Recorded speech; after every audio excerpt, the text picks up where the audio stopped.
요즘 우리 대한민국이 여러 가지 문제로 위태로운 그런 상태에 있습니다. 제 아버지는 가만히 생각을 해보니까 1930년생이신데 일제시대를 이제 거치고 또 북한에서 이제 살면서 5년 동안 공산주의 그 체제하에 이런 여러 가지를 이제 겪으시고 여기 이제 자유 대한민국에서 이제 사시다가 이제 돌아가셨습니다. 전 나이가 이제 올해 만 59세, 11월이 되면 이제 60세가 됩니다.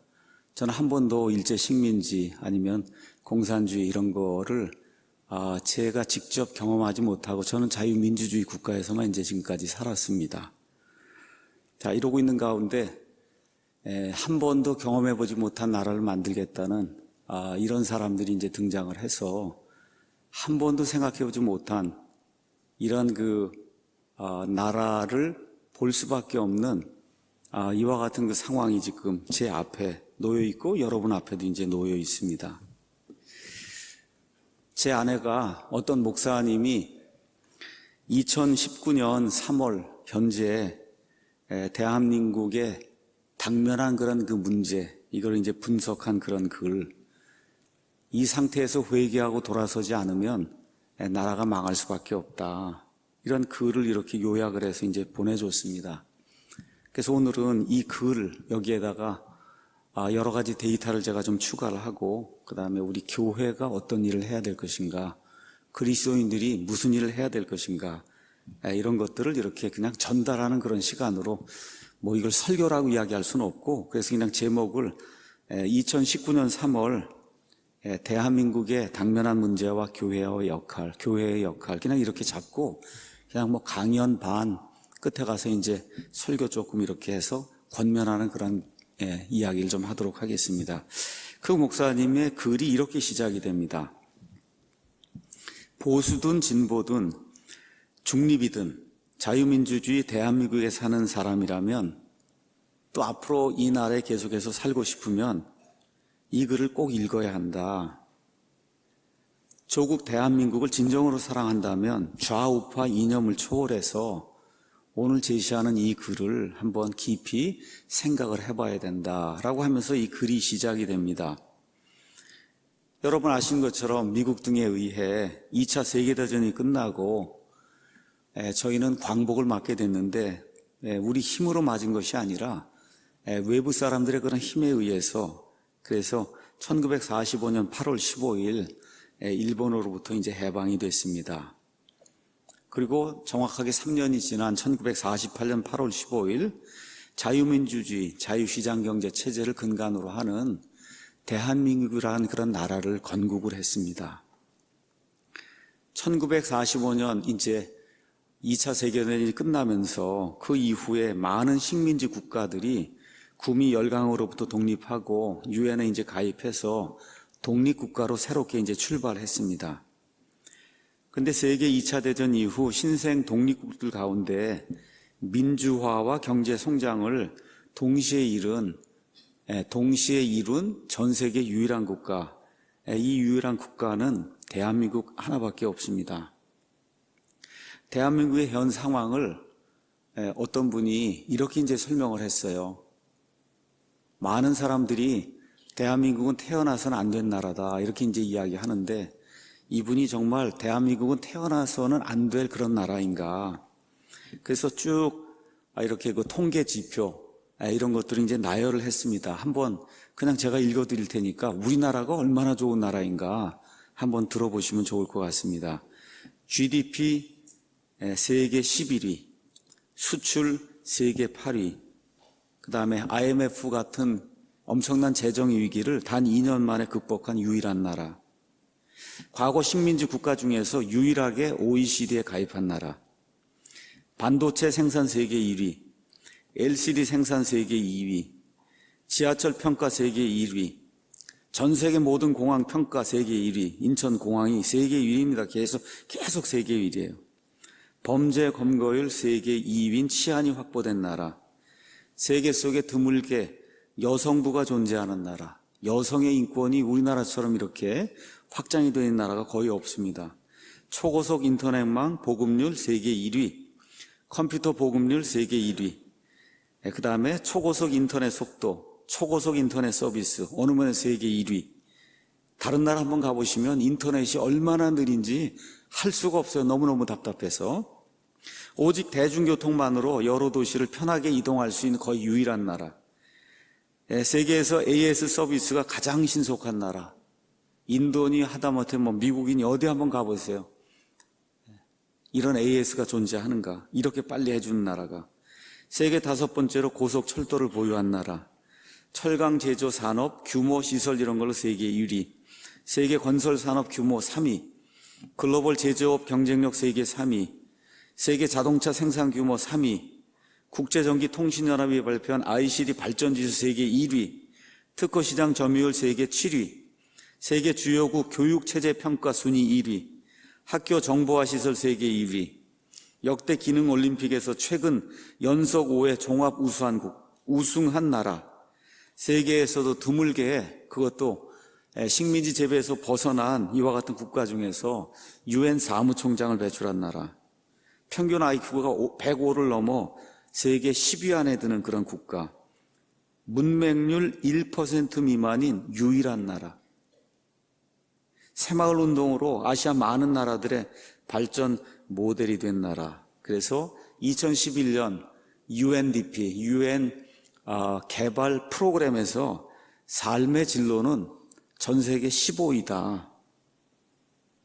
이렇게 나라가 좋은데도 불구하고 이 대한민국의 국민들이 이 나라가 이렇게 좋은 걸 너무 모르니까 하버드 대학교에서 박사 학위를 딴 임마누엘 페스트라이슈라고 하는 분이 이런 책을 썼어요. 책의 이름이 뭐냐? 한국인만 모르는 다른 대한민국. 21세기 북스에서 나온 거예요. 한국인만 모르는 다른 대한민국. 그래서 이분이 아시아에 등장할 또 다른 1등 국가는 한국이다. 이 나라가 이념 갈등 겪지 않고 온 세상이 정상적으로 나가는 자유민주주의 시장경제체도 이쪽으로 해서 초지일간 지금 몰고 나갔으면 전 세계 지금 3위, 4위 국가가 되고도 남아요. 이 에너지를 얼마나 많이 소모하는 거 보세요. 안 되고 썩어 빠진 지팡이, 이거 짚으면 사람 죽는 이와 같은 그 지팡이, 이걸 가지고 이걸 의지해서 어떻게 하든지 해보려고 지금 하니까 그 많은 에너지를 소모하고 대기업을 옥죄고 노조를 그냥 떠받들고 이렇게 하다 보니까 지금 이런 상태지, 이것만 지금 제대로 해서 하나의 국력을 모아갖고 에너지를 하나로 이제 집결했으면 지금 세계 3, 4위 되는 게 문제가 안 되는 그런 좋은 나라, 이 포텐셜을 갖고 있는 그런 나라가 지금 대한민국입니다. 다시 말해 대한민국은 이미 선진국이 되었음에도 불구하고 한국 사람들만 그걸 모른다는 거예요. 자, 근데 이 목사님이 뭐라고 이야기하느냐? 문제가 이제부터 시작이 된다. 그렇게 이야기하는 겁니다. 문제가 이제부터 시작이 된다. 발전은 여기가 끝이고 가만히 본인이 지나온 몇십 년 동안 이 역사를 살펴보니 이제는 이제 내리막길로 내려갈 것만 남아있는 거다, 우리나라가. 며칠 전에 신문 기사를 보니까 3만 불 달성하고 났더니 이제부터 빈곤 국가가 이제 되기 시작한다. 지금 그렇게 나오고 있잖아요. 지금 우리가 그렇게 3만 불 달성을 했어요. 이제부터 거꾸로지기 시작하면서 빈곤만 우리 앞에 지금 남는 이와 같은 시대가 지금 다가오고 있다. 자, 그 이유와 원인을 한번 알아보자고 이 목사님이 이런 내용들을 이렇게 정리를 한 겁니다. 먼저 첫 번째, 발전의 한계와 모순이 있다. 무슨 얘기냐? 어떤 나라의 역사든 부침이 있다는 거예요. 이렇게 올라갈 때가 있고 내려갈 때가 있다. 어느 나라든 다 그렇다는 겁니다. 그래서 결국 로마 제국도 멸망했고 몽골 제국도 이제 사라졌고, 아시는 것처럼 한때 해가 지지 않는 그런 나라라고 하는 그 영국이 만들어 놓았던 그런 대영 제국도 이제 다 결국은 패권을 미국에 내주었고, 또 미국도 한 200년 지나가면서 여러분 아시는 것처럼 이제 결국은 패권을 이제 내주고 결국은 몰락하게 됩니다. 자, 이렇게 모든 나라가 이렇게 올라갔다가 결국은 내려가고 올라갔다가 내려가고 하는 이와 같은 그 역사적으로 이와 같은 일들이 있는 게 그게 사실이다. 부침이 있는 게 사실이다. 그럼 대한민국도 지금까지 쭉 올라왔잖아요. 그러니까 이제 뭐가 있어요? 내려가야 되는 게 맞아요. 내려가야 되는데 문제가 있어요. 하나의 차이가 있다는 거예요. 그것은 다른 나라와 달리 대한민국의 발전, 여기에는 피로가 너무 급격하게 빨리 왔다는 거예요. 너무 빨리 이게 쭉 올라왔다가 지속이 좀 쭉 되는 가운데 나중에 이렇게 천천히 내려와야 되는데 그냥 급격하게 이제 몰락할 수밖에 없는 이 정도의 피로 현상이 지금 대한민국에 존재하고 있다. 그래서 이분이 이렇게 했어요. 뭐 술을 드시는 분인지 모르겠지만 목사님인데 샴페인을 너무 일찍 터뜨렸다. 그렇게 이야기하더라고요. 샴페인을 너무 일찍 터뜨렸어요. 하다 보니까 이 흘러내린 술에 온 국민이 취해서 나라가 지금 비틀거리고 있다. 그래서 내부 모순으로 나라가 좌우 종횡 이랬어요. 좌우 종횡 4분 5열 지금 갈라지고 있고, 그걸 가만히 살펴보니까 조선 말기에 사색당파, 이것 때문에 결국 국가가 멸망하는 이와 같은 거를 자기 목사가 성경을 조명해보고 역사를 이렇게 조명해볼 때 이게 앞으로 계속 진행이 되면 그러면 이와 같은 악한 일이 생길 수밖에 없다고 이런 원인과 이런 그 분석을 이제 내놓고 있습니다. 그러면서 이분이 이렇게 이야기했어요. 하늘은 스스로 돕는 자를 돕지만 스스로 망하는 자는 버린다. 이렇게 이야기를 했습니다. 맞습니다, 여러분. 하늘은 스스로 돕는 자는 돕지만 스스로 망하겠다고 자꾸 낭떠러지로 가서 떨어지려고 하는데 그걸 누가 도와주겠어요? 두 번째, 근로의욕의 상실과 무상복지 사회주의 병이다 그랬습니다. 이분 말씀이 성경에 가서 보면 일하기 싫은 자는 먹지도 말라고 성경이 분명히 우리에게 이야기하고 있는데 대한민국은 지금 거꾸로 가고 있다. 일하지 않는 사람에게 자꾸 퍼준다는 겁니다. 북한에 퍼주는 것도 똑같다는 거예요. 자기 국민을 먹여 살리려고 하지 않는 국가를 자꾸 도와주려고 하면 그러면 도움을 주는 국가나 도움을 받는 국가 둘 다가 다 망할 수밖에 없다는 거죠. 그러니까 이렇게 되면 어떤 일이 생기냐? 일하는 사람만 바보가 된다는 거예요. 일하는 사람만 바보가 된다. 그래서 국민은 그냥 감나무 아래 가서 감이 떨어지기만을 그냥 이렇게 기다리고 있지 그 감을 생산하기 위해서 일을 하려고 하는 그런 국민은 없다는 거예요. 근데 국민들이 이거를 이렇게 선동하는 사람들이 와서 무상복지라고 하는 고상한 그런 말을 사용하면 그냥 거기 가서 덜커덩하고 그걸 가서 문다는 겁니다. 우리 여기 어르신들 가운데 70, 80 넘으신 분들 6.25 다 걷고 그런 분들이 있어요. 이런 분들도 한 달에 5만 원만 더 준다 그러면 그렇지 한 달에 5만 원만 용돈 더 준다 그러면 당장 가서 거기 그 사람을 찍거든요. 6.25 다 겪고 공산주의가 뭐고 빨갱이들이 무슨 일을 하고 했다는 거 다 겪고 나서도 지금 와서 그 사람들이 하는 일이 사회주의, 공산주의, 이 빨갱이들이 하는 이와 같은 일인데 한 달에 5만 원씩 내가 더 줄 테니까 찍으라 그러면 가서 찍는단 말이에요. 이런 악한 일들이 지금 이 나라에서 지금 일어나고 있어요. 이게 좀 고상한 말로 이야기하면 무상복지입니다. 이것이 사회주의의 병폐예요. 자, 사회주의라고 하는 거 가서 보세요. 국민이 100명 있잖아요. 반으로 딱 나뉘어요. 이 국민의 반은 내가 일을 안 해도 다른 사람이 줄 거야 이렇게 생각을 하고 나머지 반은 내가 일해도 다른 사람이 가져가니까 내가 일할 필요가 뭐가 있어 이렇게 되니까 다 일을 안 하는 겁니다. 이래서 사회주의가 안 되는 거예요. 여러분 이해하시겠어요? 반은 남이 해줄 거야 하고 일을 안 하고 나머지 반은 내가 일해봐야 남이 뺏어가는데 내가 뭐하러 열심히 일해 이러니까 일을 다 안 하는 게 그게 사회주의거든요. 지금 경제가 급속도로 추락하고 있어요, 여러분. 가셔서 한번 조심스럽게 경제난 이런 뭐 매일경제니 한국경제니 경제역에 한번 가서 보세요. 며칠 전도 아닙니다. 그저께인가요? 3월 15일 날 IMF가 이례적으로 경고를 했어요. 한국 이대로 잘못 나가면 경제 파탄 맞는다 경고했습니다. 그리고 3월 4일 날 국제신용평가에서 무디스가 올해 한국의 경제성장률 전망치를 2.1%로 또 낮췄어요. 그렇게 하면서 지난해 11월 전망 때보다 0.2%포인트 또 이제 하향 조정한 겁니다. 우리나라 정부는 2.6에서 2.7이라고 이렇게 이야기했는데 무디스는 2.1% 이거 달성하기가 쉽지 않으니까 그래서 조심해야 된다 하고 뭐라고 썼냐면 쇼크 수준이라 그랬어요. 쇼크 수준이다. 투자 부진, 수출 악화, 급격한 최저임금 인상에 따른 고용 위축 등이 한국 경제를 어둡게 본 이유라고 무디스가 이렇게 이야기했습니다. 자, 이렇게 하는데 여러분, 나라가 이제, 이 옛날에 우리 박정희 대통령, 전두환 대통령 이럴 때는 1년에 10%씩 이렇게 넘어가게 성장을 했습니다. 그러니까 이 개발이 막 되고 그럴 때는 10%씩 올라가는 일이 가능한데, 이제 경제가 어느 정도 이제 올라가서, 이렇게 딱 고정이 되면, 그저 1년에 3%, 3.5% 하면 그 굉장한 거예요, 그 경제가. 경제 규모가 이렇게 큰데 거기서 3%씩 늘어나면 대단한 거거든요. 그걸 우리 지금 박근혜 대통령까지는 그걸 유지를 한 겁니다.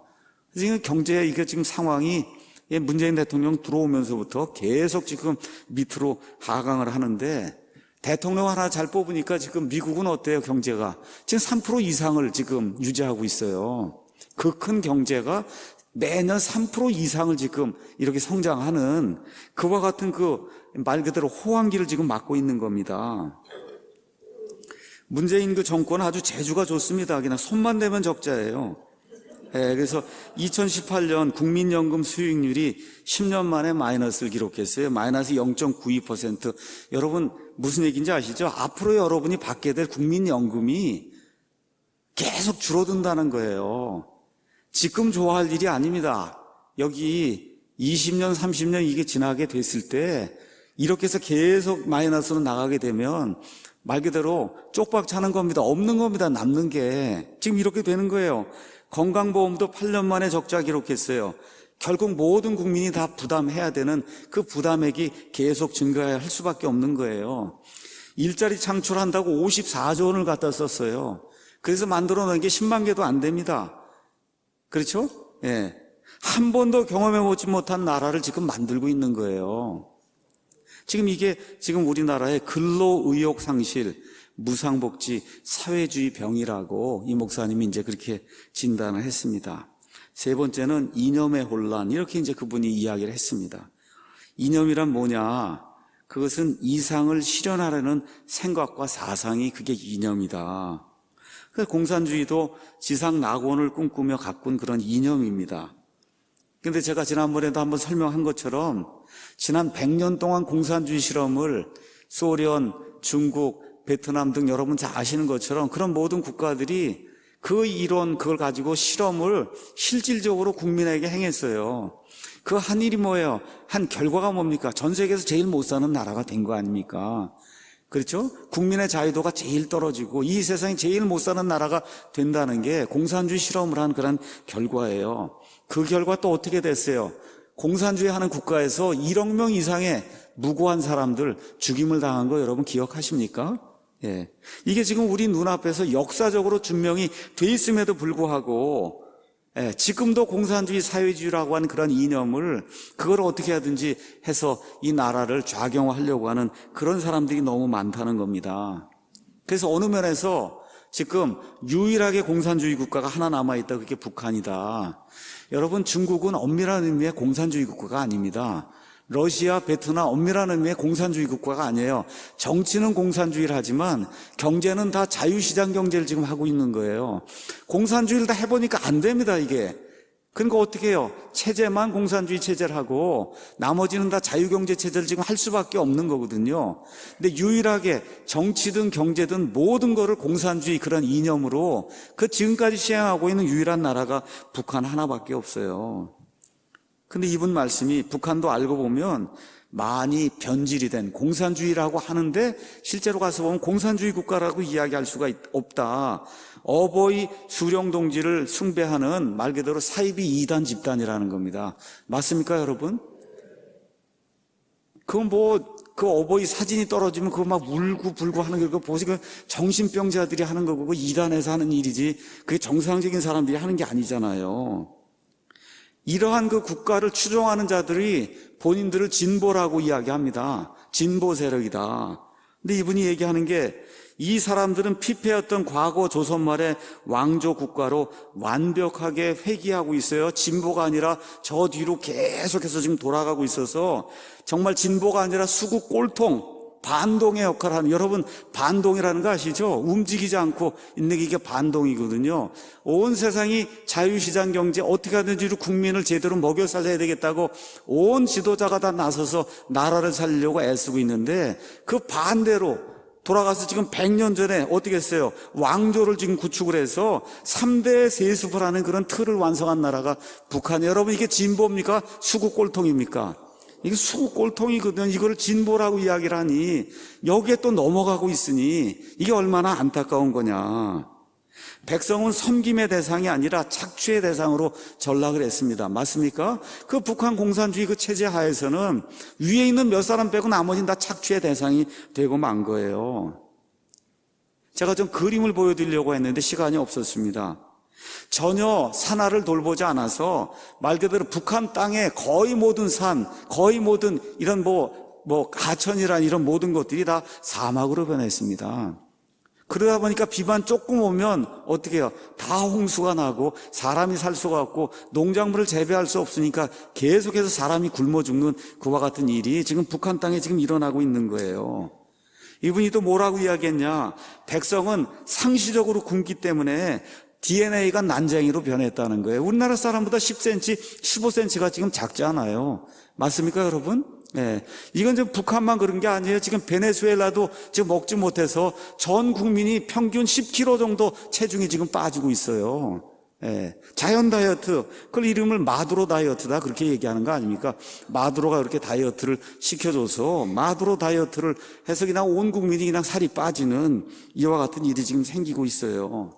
이것이 이 진보주의자들이 꿈꾸는 지상낙원의 현주소다. 이분이 그렇게 이야기하는 겁니다. 이 북한의 지상낙원을 만든다고 하는 그 자들이 만들어 놓은 지상낙원이 저런데도 불구하고 저기가 좋다고 추앙하는 자들이 지금 이 땅에 살고 있다는 겁니다. 그래서 북한 공산주의자들이 다 포기하고 지금 핵무기 하나에 집중해서 승부를 걸고 있는데 이 핵무기는 두 가지 용도다. 하나는 위협용이고 하나는 자폭용이다. 그래서 위협해갖고 실리를 취하려고 하는데 안 되면 너 죽고 나 죽고 나 죽자라는 벼랑 끝 전술로 지금 핵무기를 지금 개발하고 있다. 그러면서 이분이 뭐라고 얘기했느냐. 그냥 북한만 그러면 좋은데 문제는 이 땅에 그들의 편을 드는 종북 세력이 너무 많이 있다는 거예요. 너무 많이 있다. 이 종북 세력이야말로 북한이 믿는 도끼라는 거예요. 이 남한을 찍어버리려고 하는 도끼. 이들이 존재하는 한 북한은 결코 변하지 않는다. 이 땅에 종북 세력이 존재하는 한 북한은 절대 변하지 않는다고 이 목사님이 이야기하는 거예요. 여러분, 이번에 문재인 대통령 개각한다고 해서 통일부 장관 이렇게 해서 후보자 낸 거 보셨죠? 여러분 한번 그 사람의 발언과 그렇죠? 나와 있는 그 자료를 한번 가서 보세요. 이게 대한민국 시민인지 의심이 가지 않습니까? 이 사람이 정말 대한민국 시민인가? 이 자유 대한민국에서 살면서 이런 말을 하거나 이런 일을 할 수 있는 그런 사람인가? 정말 인격이 제대로 돼 있는 사람인가? 의심이 되는 그런 사람이 통일부 장관으로 지금 추천이 되어 와 있는 겁니다. 이렇게 대한민국의 가치를 반대하고 북한을 주장하고 미국을 반대하는데 또 아이러니가 있어요. 가서 보세요. 아이들은 다 어디 보내요? 미국에 보내잖아요. 참 이런 아이러니. 이게 위선인 겁니다. 좌파들의 이 위선.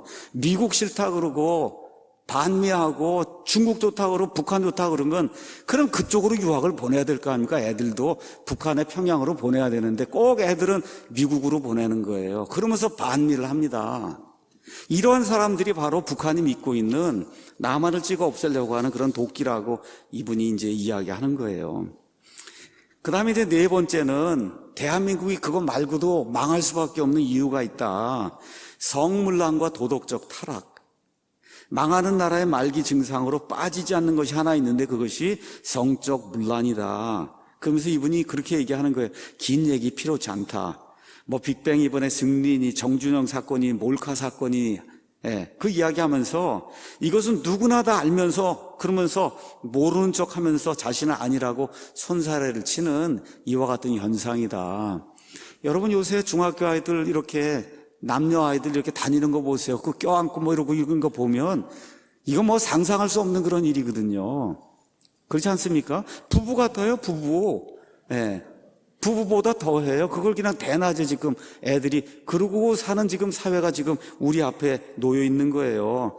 요즘 동성애가 화두다 그 말씀하시면서 커밍아웃이 자랑이 됐어요, 여러분. 옛날엔 부끄러워갖고 숨어 다녔는데 이제 동성애 와서 커밍아웃하면 그냥 사람들이 전부 자랑스러운 그런 일이라고 칭찬하는 그런 일이 된 거예요. 여기서 지금 모자라서 또 어떻게 돼요? 법을 만들어갖고 차별을 금지하자고 하고 있지 않습니까? 여러분, 동성애자 차별하는 분 있어요? 동성애자가 오면 자동차 타지 말라고 그러고 전철 타지 말라고 그러고 뭐 하지 말라고. 여러분, 무슨 차별 대우가 이 사회에 있습니까? 없습니까? 하나도 없어요. 그거 자기 좋아서 하는데 누가 뭐라 그럽니까? 그렇지 않습니까? 누가 뭐라 그래요? 아무도 관여하지 않아요. 다만 이런 동성애 차별 금지법 이런 게 만들어지면 그때부터 우리가 역차별을 당하기 때문에 그래서 우리가 반대하는 거지. 그분들이 뭐 동성애라든 뭐 하든 우리가 무슨 얘기를 합니까? 할 이야기도 없는 거고. 다만 그렇게 법을 만들어버리면 이슬람 난민법이냐해서 그걸 보호해주겠다고 만들어버리면 이 안에 사는 시민들이 오히려 역차별을 당하기 때문에 그래서 우리가 반대하는 거 아닙니까? 맞습니까, 여러분? 그래서 이분이 이야기하는 거예요. 우리가 한번 묻는다. 왜 하나님은 사람을 남자와 여자로 구분해서 창조하셨을까? 한번 우리가 물어봐야 된다는 거예요. 또다시 묻는다. 그러면 이렇게 하면 종족 보존은 어떻게 되냐? 남자와 남자가, 여자와 여자가 이렇게 살면 어떻게 이 대한민국 종족 보존이 될 건가? 여기에 대한 대해답이 없이 계속 이 방향으로 나가서 특별히 동성애가 창궐하게 되면 이것은 대한민국의 자멸, 그 다음에 멀리 나가서는 인류의 자멸로 이어질 것이다. 이제 그렇게 이야기하십니다. 다섯 번째, 이 나라의 부정부패, 이것 때문에 국가가 망할 수밖에 없는 그러한 시점에 와 있다. 그래서 이렇게 이야기해서 부정부패라는 거는 기회를 선점하려고 하는 잘못된 그런 노력이다. 아니면 노력을 하지 않고 과실만을 따먹으려는 공짜 심리가 그게 부정부패다. 그래서 여기에 문들러서 이렇게 돈 조금 주고 이렇게 하면 뭐가 이렇게 올라가고 그러면 누가 일을 하겠어요? 그렇잖아요. 그러니까 돈 있는 사람은 계속해서 좋은 지위를 차지하고 좋은 걸 차지하고, 그렇죠. 땅 사고 하는 것도 정보가 빠져나가면 돈 있는 사람이 가서 땅을 다 사고 그러면 그럼 거기 상이 또 오르게 되고, 이러한 이 악순환이 계속해서 반복이 되기 때문에 이 부정부패가 심해지게 되면 아무도 일을 힘들어가면서 하려고 하지 않는다는 거예요. 그래서 이와 같은 사회에는 불법과 편법만이 대접을 받게 되고 법을 지키는 사람은 어리석은 사람이 되고 만다는 겁니다. 이렇게 되니까 어떤 일이 생기냐? 정상인과 비정상인의 위치가 바뀐다는 거예요. 그래서 어떤 분이 그렇게 이야기했죠. 애꾸 나라에 가면 두 눈 가진 사람이 비정상인이 된다고. 그쵸? 다 눈이 하나밖에 없는데 거기 두 눈 가진 사람이 가면 그 사람들이 이 사람을 뭐라 그래요? 비정상인이라 부른다는 거예요. 지금 나라가 이 지경이 지금 되고 있는 거다. 그래서 나라가 망하는 조건에 이 부정부패도 빠지지 않는 단골손입니다. 이분이 이제 그렇게 이야기하고 있어요. 여섯 번째, 대한민국이 또 망할 수밖에 없는 또 하나의 이유가 있다. 그건 뭐냐? 심각하게 생각해야 될 것이 있다. 인구 감소라는 겁니다. 인구 감소. 아기를 낳지 않아요. 대한민국은 땅이 좁습니다. 그동안 인구가 많았어요. 그 많은 인구, 좋은 머리를 가지고 세상을 개척해서 지금 경제에 10대 대국간에 지는 이와 같은 엄청난 쾌거를 이루었습니다. 근데 아시는 것처럼 OECD 국가 중에 거의 맨 밑이에요. 부부가 결혼해서 애를 한 명을 지금 못 낳는 이와 같은 지금 상황이 우리 앞에 지금 놓여 있습니다. 출산율은 계속해서 떨어지고 고령인가는 계속해서 급속도로 이렇게 증가하고 있으니까 나라가 유지가 될, 희망적으로 유지가 될 수 있는 그런 가능성이 계속해서 줄고 있다는 거예요. 자, 인구 감소, 여기에는 뭐 여러 가지 그런 조건들 이런 것들이 이제 거론이 될 수가 있습니다. 근데 중요한 것은 대한민국의 지금 인구 감소는 복원될 가능성이 거의 없다는 거. 이걸 어떤 식으로 해서 복원시킬 그런 가능성이 거의 없기 때문에 지금 나라의 몰락을 우리가 눈앞에 지금 두고 있다는 거예요. 자연은 스스로의 치유 능력이 있지만 대한민국의 인구 감소는 이와 같은 스스로 치유되는 것, 복원되는 것을 기대하기가 지금 어려운 상황 속에 지금 놓여 있다는 거예요. 이러다 보니까 이제 가족 개념이 바뀌고 있어요. 직계만 있고 반계가 없어진다는 겁니다. 이모, 삼촌, 조카 이런 게 없어지는 거예요. 그냥 자녀는 나 하나 이렇게 남는 이와 같은 그 추세로 계속해서 나가다 보니까 부모가 낳아서 애 하나만 이렇게 키우다 보니까 어떤 일이 생겨요? 그 아이가 배려라든지 협조라든지 같이 협동한다든지 이런 걸 모른다는 겁니다. 이와 같은 사회가 계속해서 1년, 2년, 10년, 20년, 30년 이렇게 지속이 되면 그럼 이와 같은 악한 사회 현상으로 번지면서 국가라고 하는 그런 공동체는 골다공증 앓듯이 이런 사람들이 계속해서 채워지게 되면 그럼 다 이기심만 가진 그런 사람들로 남게 돼서 결국 국가가 멸망할 수밖에 없다. 그래서 또 고민해야 하는 이유가 여러 가지가 있지만 해결책이 없다는 거. 그러니까 지금 대통령이든 누가 나서면은 여러 가지 중에 제일 먼저 해야 될 것이 어떤 식으로든 자녀를 마음껏 낳을 수 있도록 그 사람들 장려책을 쓰고 이렇게 하지 않으면 그냥 자연적으로 국가가 인구가 감소해서 망할 수밖에 없는 그런 구조, 이런 구조가 지금 대한민국의 구조다. 이제 그분이 그렇게 이야기합니다. 7번째가 이제 민주주의. 그분이 이렇게 이야기하는 거예요. 우리가 생각한 민주주의는 뭐였냐? 공산주의에 맞선 완벽한 그와 같은 정치 체제가 민주주의다. 이렇게 생각을 하고 지금까지 살았습니다. 또 뭐라고 배웠냐? 선거는 민주주의의 꽃이라고 배웠다는 거예요. 근데 이게 지금 민주화된다고 그러면 민주주의 한다고 하면서 지금 나라가 그냥 시도 때도 없이 선거에 몰입하고 있고 또 선거가 그냥 계속 진행이 되면서 부정부패 이런 거 온상이 되고 지금 아주 선거병에 지금 걸려 있다는 거예요. 선거병에 지금 걸려 있다. 또 이분이 이렇게 얘기하는 거예요. 더 웃기는 것은 민주화라는 괴물이다. 그저 민주화라고만 하면 모든 거 아무도 꼼짝 못하는 말 그대로 민주화가 만능이 되었다. 그래서 강도가 민주화 유공자가 되고 폭력이 민주화 운동이 되어 가담자는 각종 혜택을 누리는 이와 같은 괴현상의 민주화라고 하는 것이 지금 이 나라를 지배하고 있다. 이렇게 이제 이야기하고 있습니다. 여러분 아시는 것처럼 1980년대 이때 광주 사태 이게 발생할 때 사람들의 그 민주화에 대한 것 같은 열망이 있었습니다. 자, 그러한 시점에 어찌됐든 5.18 이 광주 사태 이게 발생한 거예요. 그럼 여러분 이거 좋은 거 아닙니까, 여러분? 민주화하자고 해서 했으면 좋은 거 아니에요? 그럼 여기 유공자가 나왔으면 그 유공자 되는 사람이 그 자랑스럽게 생각해야 되는 거 아닙니까, 여러분? 얼마나 자랑스러운 거예요. 한국의 민주화를 위해서 싸웠는데. 근데 왜 명단이 공개되는 거? 그건 민주사회에선 너무 당연한 거 아닙니까? 그 명단이 공개돼야 저 사람이 한 일이 정말 우리나라 모든 사람들이 칭송해야 될 민주화 운동이야. 그렇죠? 그래서 저 사람에게 당연히 포상을 줘야 되고 이게 우리가 해야 될 일이 하고 그 사람을 기리는 게 그건 너무 당연한 일이에요. 근데 왜 그래요? 안 합니다. 민주하고 유공자가 무슨 일을 했는지 왜 유공자가 됐는지 밝히질 않고 있는 거예요. 이건 민주주의 국가에서 있을 수 없는 겁니다. 그렇죠? 도대체 어떤 사람이 어떤 이유로 유공자가 돼서 대대손손 이어가면서 잘 살아야 되고 또 가산점까지 받아갖고 판사, 검사, 경찰, 고위공무원, 말단 공무원 할 거 없이 이 나라 근간을 이루고 이런 공무원 사회에 이 사람들이 계속 들어가서 정권을 유지하고 모든 걸 하게 되면 이 나라가 망할 수밖에 없잖아요. 그렇죠?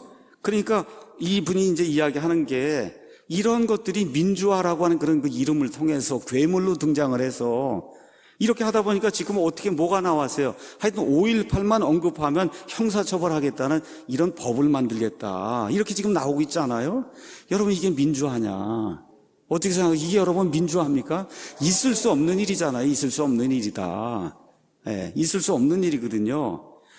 이것이 진정한 그런 민주화라고 이야기하고 거기에 했던 그런 유공자들이 정말 민주화를 위해서 한 분이라 그러면 저와 여러분이 도와줘야 되고 자손들 도와줘야 되는 거 너무 당연한 거예요. 그래서 이대로 더 진행되면 국가가 멸망한다는 거예요. 그러다 보니 이분이 얘기하는 거예요. 배 타고 놀러 가다가 사고로 죽은 자들도 유공자 자격을 달라 그런다. 그렇잖아요. 지금 그렇게 하고 있잖아요. 광장에 촛불을 들면 그것도 민주운동이라고 그렇게 이야기한다는 거예요. 며칠 전에 야당의 원내대표가 국회가 이제 열리면서 주어진 시간에 발언하니까 민주주의를 가장 신봉한다는 더불어민주당 사람들이 민주당입니다. 민주주의를 그렇게 사랑해서 그래서 어떻게 들고 일어나서 야유를 하지 않아요? 그 여성 의원이 여기 서서 당연히 법적으로 보장이 된 그 시간에 그렇죠? 대표 발언을 하는 거예요. 그럼 들어야 될 거 아닙니까? 근데 더 안타까운 게 있어요. 나오는 언론에서 나오는 거면 다 이 왜곡을 해서 발언하는 거예요. 이분이 문재인 대통령은 김정은 수석 대변인이라고 이야기했다는 거예요. 여러분, 그분이 그렇게 이야기했습니까? 아니잖아요. 뭐라고 얘기했어요? 외국 언론들이 문재인 대통령은 김정은의 수석 대변인이라고 하는 그런 말, 제발 그런 말을 듣지 않도록 바르게 처신해달라고 어떻게 했어요? 간곡히 부탁을 한 거지. 문재인 대통령이 수석 대변인이라고 얘기한 게 아니거든요. 여러분 가서 보시면 다 이 원내대표가 문재인 대통령 김정은 수석 대변인이라 그렇게 이야기했다는 거예요. 앞뒤 가서 그 동영상을 보세요. 이분이 간절하게 그렇게 불리지 않도록, 너무 창피하니까 그렇게 불리지 않도록 좀 처신을 좀 바르게 좀 해주십시오 하고 간곡히 부탁하는 게 그 연설의 핵심이었습니다. 내 말만 민주주의고 다른 사람 하는 말은 다 부정하면 그러면 그게 민주주의가 아니지 않습니까? 더구나도 이 민주주의 한다는 사람들이 역사를 심각하게 왜곡하고 있어요. 이승만, 박정희, 전두환 대통령 등의 공로를 완전히 부정하고 있습니다, 여러분. 아닙니다. 대한민국은, 지금의 대한민국은 이런 사람들의 유산이에요. 저와 여러분이 먹고 살고 있는 거, 여러분, 이런 분들의 피땀 어린 이와 같은 노력이 있었고 국민들이 여기에 부응해서 따라와 줬기 때문에 지금 이 나라가 지금 존재하는 겁니다. 성경에 하나님이 가장 미워하는 게 뭔지 아세요? 배은망덕입니다, 여러분. 성경에 하나님이 가장 미워하는 게 배은망덕인데 지금 이 나라에 근간을 놓아줬던 이런 분들에게 배은망덕하는 그런 일을 지금 이 세대가 하고 있기 때문에 그래서 이 나라에 희망이 없는 거예요. 이게 민주당만 그런 게 아닙니다. 자유한국당은 자당의 대통령을 탄핵해서 민주주의의 법치, 민주주의의 근간인 법치를 완전히 붕괴시켜 버렸어요. 그러니까 지금 뭐 여당 야당 할 거 없이 오직 내가 국회의원 한 번 더 할 수 있느냐 없느냐, 그렇죠? 이러한 그 가치를 가지고 이 국가를 운영하려고 하는 그런 사람들이 저 위에 있기 때문에 지금 이 나라가 지금 어렵다는 거예요. 얼마 전에 펜앤마이크에서 특종 기사를 터뜨렸죠. 박근혜 대통령 탄핵하기 전에 헌법재판소 재판관들이 이미 8명이 다 작당을 하고 그렇게 해서 이 8대 0으로 탄핵을 지금 시키려고 하니 미리 하야해라. 그렇게 해서 이 사람을 보내갖고 뭘 한 겁니까? 재판 농단을 한 거잖아요. 이런 건 이 민주국가에서 있을 수 없는 일이거든요. 민주국가에서 있을 수 없는 일이다. 이런 걸 다 민주화라고 그러고 민주주의라고 하면서 이렇게 떠들고 다니는 이런 사람들, 제가 다시 말씀드릴게요. 여당 야당 가릴 거 없어요. 지금 다 이렇게 이제 하면서 오직 자기의 이득을 위해서 국회의원 한 번 더 하려고 하는 거, 그걸 위해서 지금 이 모든 걸 갖다 내팽개치고 있고, 국가가 어떻게 되든 아이들이 어떤 교육을 받든 뭐가 어떻게든 상관없이 국회의원 한 번만 더 하려고 하는 이런 악한 사람들, 이렇기 때문에 지금 나라가 어려워진다는 거예요. 그래서 이분이 이렇게 표현했어요. 나라의 등골을 빼먹자는 찰나적 이기주의의 본질이다. 나라의 등골을 빼먹는 겁니다, 여러분. 나라의 등골. 그러면서 이것을 속된 말로 하면 먼저 먹는 놈이 임자라는 말이다. 먼저 먹는 놈이 임자다. 그러면서 뭐라고 또 얘기했냐? 이런 사회는 짐승들이 사는 정글 사회다. 이게 사람 같은데 이게 사람이 아니라 짐승이 사는 정글 사회라고 이야기했어요. 그러면서 뭐라고 끝에 이야기하냐? 여기에서 살아남으려면 인간은 결국 짐승으로 변해야 되는데 이 대한민국이 지금 인간이 아니라 짐승으로 변하는 그러한 국가다. 이렇게 되면 이 대한민국 사회는 결국 문을 닫아야 된다라고 이 목사님이 우리나라의 이와 같은 그 현실을 이렇게, 이거 말고도 뭐 많이 있죠. 그렇지만 이런 것들을 한 10가지 정도 이렇게 이제 해서 이야기를 했습니다. 그 중에 제가 7가지만 이제 이야기를 했습니다. 저는 여기에 추가해서 대한민국의 가장 큰 몰락하려고 하는 가장 큰 이유가 뭐냐? 저는 교회의 타락이라고 믿습니다. 교회의 타락. 대한민국 교회가 지금 1,000만 명, 교인들이 1,000만 명이라고 그래요. 인구가 5천만 잡으면 그러면 5명 중에 1명은 5명 중에 1명은 예수님 믿는 사람이라는 거예요. 그렇죠? 예, 그럼 대한민국 교회는 어디서 왔습니까? 대한민국 교회는 미국에서 왔잖아요. 그렇죠? 미국의 선교사들이 여기 교회를 가지고 온 거예요. 그 미국은 어떤 나라냐? 기독교 입국을 한 나라입니다. 이 성경에 나오는 기독교의 가치를 가지고 그거를 이 신대륙에서 구현하겠다고 그렇게 해서 헌법을 만들고 그거를 시행해온 그런 나라가 기독교 입국을 한 그런 나라가 미국이에요. 그래서 전 세계 모든 나라에 자유민주주의, 자유시장경제 체제, 이것이 이 자유민주주의 헌법, 이걸 통해서 사람들에게 자유의 극치를 전달해 준 그런 나라, 지난 200년 동안. 그렇죠? 이렇게 했던 나라가 미국입니다.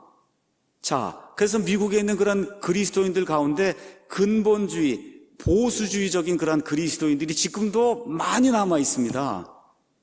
가서 한번 물어보세요. 그런 교회 목사나 그런 교회 집사나 거기 가서 한번 물어보세요. 그 안에 좌익, 그 안에 목사, 집사 아니면 뭐 여기 성도들 가운데 좌익, 공산주의, 사회주의로 옳다고 하는 사람이 있는가? 한 명도 없습니다. 여러분, 한 명도 없어요. 왜 그러냐? 그건 하나님의 가치에 반대가 되는 거예요. 좌익, 공산주의, 사회주의는 유물론입니다. 우리는 유실론이잖아요. 하나님이 계시는 걸 믿는 거 아닙니까? 그렇기 때문에 이 미국 안에는 그런 게 있을 수 없는 거예요. 근본적인 그런 교회 안에 그런 게 있을 수 없는 거예요. 하나님을 직접 대적하는 자들이 좌익인데 이 한국의 교회는 목사와 성도들 가운데 좌익이 엄청나게 많은 겁니다, 여러분. 이게 이렇게 돼서 스키조프레니아 현상이 생기는 거예요. 한 인격체 안에 2개가 들어있는 거예요. 두 사람이 들어있는 거예요. 동성애 반대해야 되겠다 그렇게 얘기하고는 가서 투표할 때는 동성애 옹호하는 정당과 동성애 옹호하는 사람이 우리 지역 출신이니까 가서 찍는 이런 악한 일들이 교인들 안에 발생하기 때문에 이 나라가 지금 어려움을 겪고 있는 거예요. 어떻게 기독교인들이 하나님의 올바른 가치를 갖고 있는 그런 분들이 혈연, 지연, 학연 이런 데 얽매여 갖고 우리 기독교의 가치에 정반대가 되는 동성애 지지하고 이슬람 난민 받아들이고 낙태를 이렇게 찬성하고 이런 사람들이 어떻게 표를 줄 수가 있습니까, 우리가? 이런 것들 저와 여러분이 잘 생각을 해야 되는 거예요. 나라가 이 지경으로 되어 가는데도 어찌 목사와 교회들이, 더구나 대형 교회들이 한마디 말을 안 하냐는 겁니다. 한마디 말을 안 하느냐. 교인들 눈치 봐서 그러더라고요. 교인들 눈치 봐서. 특히 대형 교회일수록 잠잠한 거예요. 오늘 여기 우리가 에스겔서 33장 말씀 1절부터 11절 가서 보니까 이런 말씀이 이 안에 이제 기록이 되어 있습니다. 사람의 아들아, 내 백성의 자손들에게 말하고 그들에게 이르라. 내가 칼을 가져다가 어느 땅에 임하게 할 때 그 땅의 백성이 자기 지역에서 한 사람을 취하여 자기들의 파수꾼으로 세운다 하자. 자, 공산주의다, 사회주의다 해서 나라를 망치려고 하는 그런 일, 그렇죠? 이런 일을 지금 하려고 하는데 어떤 사람을 파수꾼으로 세웠다는 거예요. 그게 누구예요? 목사와 교회잖아요. 그렇지 않습니까? 하나님의 거를 붕괴시키려고 하는 그런 일, 여기 지금 칼이라고 표현했는데 칼이 그 땅에 임하는 것을 그가 보고 나팔을 불어 백성에게 경고를 했는데도 어떤 사람이 나팔 소리를 듣고도 경고를 받아들이지 않으면 칼이 임해서 그를 제거하면 그의 피가 그의 머리로 돌아간다. 듣고도 교회와 목사가 이것은 아니라고 이야기했는데도 듣고도 거기 넘어가서 국가가 망하게 되면 그건 그 사람들 책임이라는 거예요.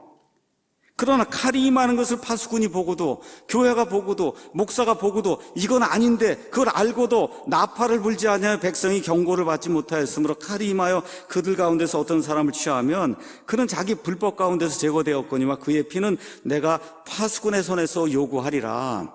사람이 살아가는 동안에 또 교회가 존재하는 동안에 여러 때가 있습니다. 나라가 자유민주주의 시장이고 돌아갈 때는 이런 거 얘기할 필요가 없어요. 정상적으로 돌아가는데 뭐하러 이야기합니까?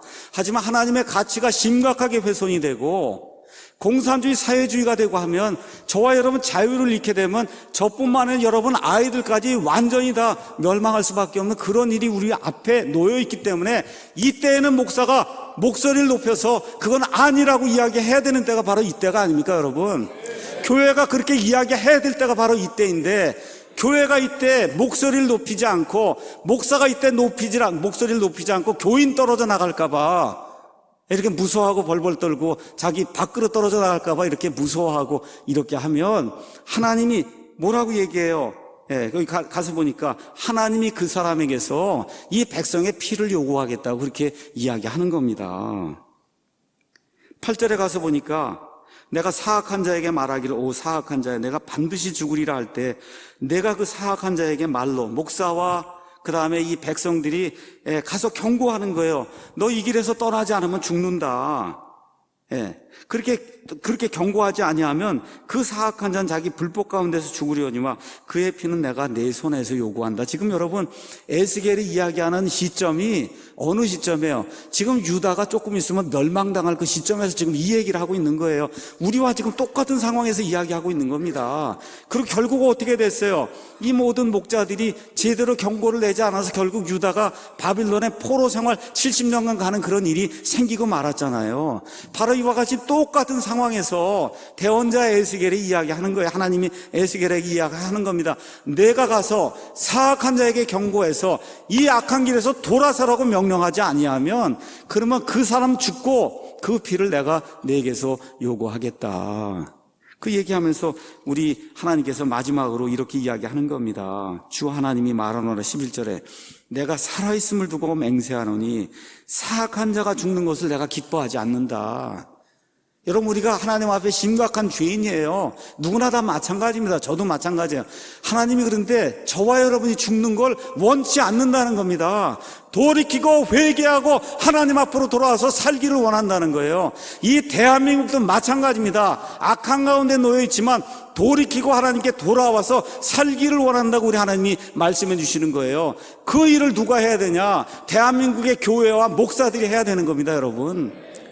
왜 그래요? 밖에 있는 사람들은 하나님의 진리의 영이 없으니까 이렇게 선동하고 저렇게 선동하고 그러면 거기 쓸려다닐 수밖에 없는 거예요. 그런데 우리 예수님 믿는 사람 안에는 진리의 성령님이 계시는 거 여러분 믿습니까? 그 성령님이 한 번이라도 우리를 떠나십니까? 안 떠나십니까? 영원 무궁토록 내주하시잖아요. 뿐만 아니라 뭘 주셨어요? 이거 보고 깨달아 알 수 있는 성경 말씀을 우리에게 주셨기 때문에 이 말씀을 가지고 하나님을 대적하는 공산주의 사회주의 하려고 하는 이런 사람들, 이것이 악하다고 교회와 목사가 이 사회를 향해서 외쳐야 된다는 겁니다. 지금까지 이 목사님이 얘기했던 나라는 유감스럽게도 옆에 있는 일본이나 미국이 아니고 바로 대한민국입니다. 이 악한 상황이 바로 우리 대한민국이 지금 처해 있는 상황이고 여러분 기억하셔야 돼요. 이게 우리 교회가 처해 있는 상황이에요. 여러분 대한민국이 망하면 교회가 망하는 거예요. 그래서 이분이 여기서 이제 작심하고 방향 전환하지 않으면 대한민국의 국군은 대한제국 같은 멸망의 길로 들어선다. 나라가 망할 뿐만 아니라 교회가 없어지는 겁니다. 분명히 지금 대한민국의 국군은 쇠하고 있는 것이 확실하다. 그러면서 아주 명언을 썼더라고요. 녹은 쇠에서 생기지만 차차 그 녹이 그 쇠를 먹어버린다. 이 땅에서 종북 세력들이 생겨났어요. 근데 결국은 그 종북 세력이 이 땅을 먹어버린다는 거예요. 이와 마찬가지로 마음이 옳지 못하면 그 마음, 악한 마음이 그 사람을 먹어버린다는 겁니다. 그러면서 이분이 진정 조국 대한민국을 사랑한다고 하면 이 글을 읽고 아는 사람들에게 자꾸 보내고 그리고 후손을 위해서 계몽을 해야 된다. 그러고서 이제 글을 마치고 있습니다. 여러분, 커다란 아파트가 이렇게 있어요. 이 아파트 안에 50가구, 100가구가 지금 들어 있습니다. 그냥 자기 집 가꾸려고 애를 써요. 그냥 예쁘게 해야 되겠다 그러고. 근데 어떻게 아파트 건물 자체가 지금 붕괴가 되고 있어요. 아파트 건물이 붕괴가 되고 있어요. 이 국가가 아파트입니다. 그 안에 교회들이 다 하나씩 이 방을 지금 차지하고 있는 거예요. 자기 교회 뭐 하는 건 이거 하느라고 아무리 꾸며봐야 건물이 붕괴가 되면 어떻게 돼요? 다 폭삭 망하는 거거든요. 이걸 저와 여러분이 꼭 기억을 해야 되는 거예요. 무너지는 국가를 세우는 것이 지금 이 시대에 교회가 해야 될 일입니다, 여러분. 우리가 뭐 어떻게 하겠어요? 아무 힘이 없는데. 그래, 불철주야 기도하는 거예요. 불철주야 기도하고 올바른 정보가 있으면 빨리 사람들에게 알려줘서 사람들을 깨우쳐야 되는 겁니다. 교회는 세상의 빛과 소금이기 때문에 그래요. 제가 한번 여러분에게 물어보겠습니다. 여러분, 내 집에 도둑이 들면 어떻게 가만히 있겠어요? 나가서 싸워서 어떻게 무찔르겠어요? 어떻게 하시겠어요? 여러분, 내 집에 도둑이 들면 내쫓아야죠. 나가서. 그렇죠? 내 교회 이단이나 도둑이 들면 어떻게 해서 내쫓겠죠? 근데 여러분, 그런 일 하면서 왜 내 국가에 도둑이 드는데 그냥 나몰라라 하고 이건 정치다. 이건 여러분, 제가 정치 얘기하는 거예요? 아닙니다. 살고 죽는 이야기를 하는 거예요. 살고 죽는 거. 왜 그러냐? 우리 삶에 가장 영향을 많이 미치는 게 정치이기 때문에 이것이 올바로 되지 않으면 아파트가 금이 가면 다 죽는 겁니다, 여러분. 이걸 꼭 기억을 하셔야 돼요. 그래서 내 국가를 망치는 자들에게 왜 투표하십니까, 여러분? 여러분, 경상도 분이라고 왜 경상도 분에게만 투표하세요? 전라도 분이라고 왜 전라도 사람에게 투표하세요? 그게 아니에요. 내 나라를 살리는 사람에게 투표해야 되는 겁니다. 나라를 도둑질하려고 하는 사람은 아무리 내 고향 출신이라도 안 되는 거예요. 나랑 같이 학교 다녔다고 안 되는 겁니다. 심지어 같은 교회를 다녀도 안 되는 거예요, 그거는. 맞습니까, 여러분? 같은 교회를 다니고 같이 살아도 안 되는 거예요. 우리 가정에 내 아들, 딸이라도 거기서 투표하면 안 되는 겁니다, 여러분. 역대기야 7장 14절 말씀 여러분과 함께 읽고 그리고 마치겠습니다. 레이건 대통령이 대통령 취임하면서 낸시 여사와 함께 이 킹제임스 성경에 손을 얹고 그리고 이 말씀을 낭독을 했습니다. 내 이름으로 불리는 내 백성. 무슨 얘기예요? 지금식으로 얘기하면 그리스도인. 그렇죠? 그리스도의 이름으로 불리잖아요. 저와 여러분이. 저 밖에 나가면 저 사람 그리스도이냐? 그리스도인이잖아요. 내 이름으로 불리는 내 백성이 역대기야 7장 14절 자기를 낮추고 기도하여 내 얼굴을 구하고 주여. 무슨 힘이 있습니까? 우리가 무슨 폭력을 쓰는 사람입니까? 무슨 힘이 있어요? 그렇죠? 하나님밖에 없습니다.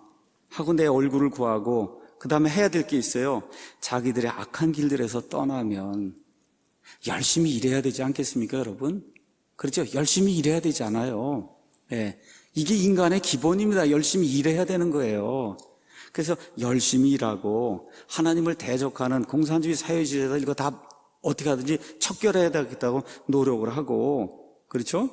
그리고 교회가 나라와 국가를 살리기 위해서 목사가 애를 써서 알리고, 그렇죠? 경고하고, 그렇게 하면 그때 내가 하늘에서부터 너희의 기도를 듣고, 그렇죠? 그들의 기도를 듣고 그들의 죄를 용서하며 그들의 땅을 고치리라. 이렇게 기록이 돼 있어요. 하나님이 이 땅을 고쳐주셔야 됩니다.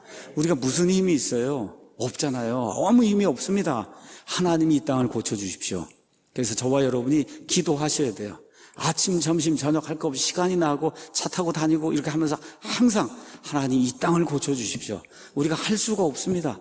우리가 마지막 이 남은 이 시대에 그래도 하나님의 말씀을 전달해서 사람들 구원하고 그러다가 이제 공중에 휴거돼서 올라가기 전까지는 그래도 자유민주주의 국가에서 우리가 살아야 될 테니 하나님 이 땅을 고쳐주십시오 하고 저와 여러분이 간절히 기도해서 이와 같은 그 간절한 기도를 통해 하나님의 응답을 받는 21세기 살아가는 우리 자유 대한민국의 모든 성도들이 되기를 예수님의 이름으로 축원합니다.